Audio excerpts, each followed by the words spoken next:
जो उनको मुसलमान ये स्पीच सुनेगा, जब उन्होंने कहा एक मौलवी ने मुझे राम राम किया, कल को हरे राम हरे कृष्णा भी करेंगे, वो क्या मानेगा? देखिए योगी आदित्यनाथ इलेक्शन रैली में बोल रहे थे, ठीक है, वो अपने लोगों के लिए बोल रहे हैं। देखिए योगी आदित्यनाथ भारतीय जनता पार्टी के जो नेता लाइन छोड़ रहे हैं, योगी आदित्यनाथ उस लाइन को पकड़ रहे हैं मजबूती के साथ।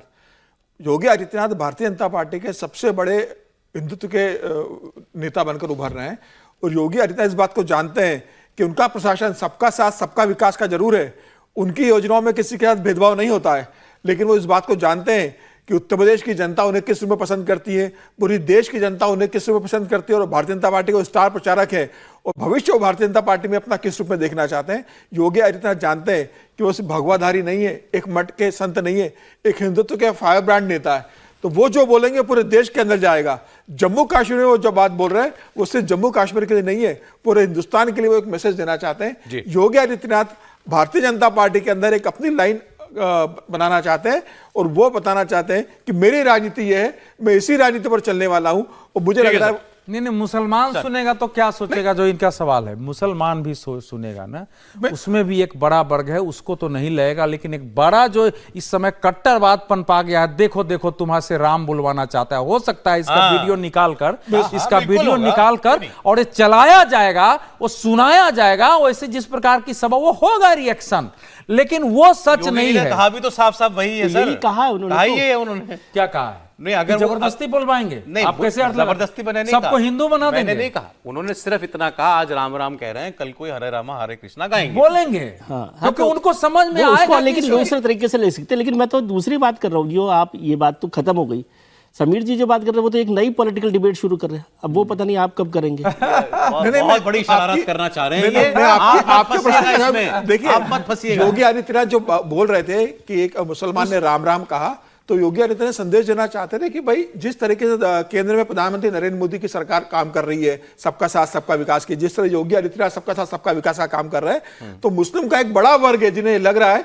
कि राम से हमें परहेज नहीं है, योगी से हमें परहेज नहीं है, मोदी से हमें परहेज नहीं है, इन सरकार में हमें सारी योजनाओं का लाभ मिल रहा है। तो विपक्ष ने जिस तरीके से मुस्लिम कृष्ण से ही निकले हैं सब, बिल्कुल, तो मुझे लग रहा है कि जो योजनाओं का लाभ है उसी के अब आपको एक और घटना बताता हूं, ये हुई है गुजरात में। अच्छा, गुजरात में आप इस वक्त जो देखिएगा ना, जिस तरीके का पॉलिटिकल माहौल है, कोई हेडलाइन नहीं बनती, कोई नेता वहां कोई बहुत बड़े बोलता नहीं, कोई ऐसा कि कोई मतलब ना बहुत ज्यादा अभी तो आजकल पता ही नहीं चलता बढ़ चढ़ के गुजरात के बारे में कोई खबर नहीं आती है, लेकिन बड़े बड़े काम हो जाते हैं, बड़े बड़े काम हो जाते हैं। अब जैसे ये घटना है, वहां पर अतिक्रमण हटाने की कार्रवाई की गई, जिसको कहा जा रहा है कि ये शायद देश में सबसे बड़ी अतिक्रमण के खिलाफ कार्रवाई है। सोमनाथ में 36 बुलडोजर लगे हैं इसमें अवैध अतिक्रमण हटाने के लिए, एक साथ 36 जेसीबी मशीनें। अब अवैध बनी हुई थी, अतिक्रमण करके अगर वहां कोई मस्जिद भी बनी गई तो उसको भी हटाया गया। 70 ट्रैक्टर ट्रॉली मौके पर मौजूद हैं, जिसके जरिए इस अभियान को चलाया जा रहा है। इससे पहले यहां पर महीनों तक सर्वे हुआ। इसके बाद सोमनाथ मंदिर का जो पीछे का हिस्सा है, वहां सरकारी जमीन है, उस सरकारी जमीन पर किए गए अतिक्रमण को खाली करवाया जा रहा है और बताया जा रहा है कि सोमनाथ डेवलपमेंट प्रोजेक्ट में इस जगह का इस्तेमाल किया जाएगा। लेकिन फिर मैंने कहा, कोई शोर नहीं, कोई प्रोटेस्ट भी नहीं, वहां को कोई नहीं दिखाई दे रहा और अभी तक कोई ऐसी चर्चाएं भी नहीं हुई कि वहां कोई बहुत बड़ा प्रदर्शन किया जाएगा।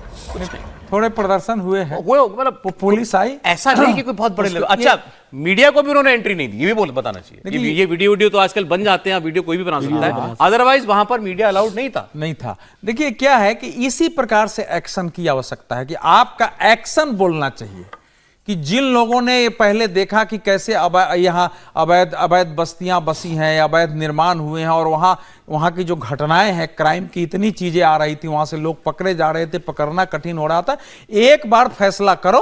और वहां के गृह मंत्री ने पिछली बार देखा, मत मचाओ सर, गृह मंत्री ने एक बयान दिया कि सुबह का सूरज नहीं देखेंगे, इन सब पर कार्रवाई हो गणेश पंडाल पर जब और वो हो गया वहां का। तो ये एक तरीका है। कुछ लोग सिंबोलिज्म में काम करते हैं, लेकिन जिसने सिंबोलिज्म में भी काम करने वाले ने एक मैसेज तो दे दिया, एक प्रतीक बना दिया। 36 बुलडोजर एक साथ, 4000 पुलिसकर्मी कोई छोटी मोटी कार्रवाई रही होगी, आप कल्पना कर सकते हैं। पूरी रात को वो पूरी रात कार्रवाई चलाएगा, उससे रात में रात शुरू को किया था। शुरू 4000 केवल पुलिसकर्मी है।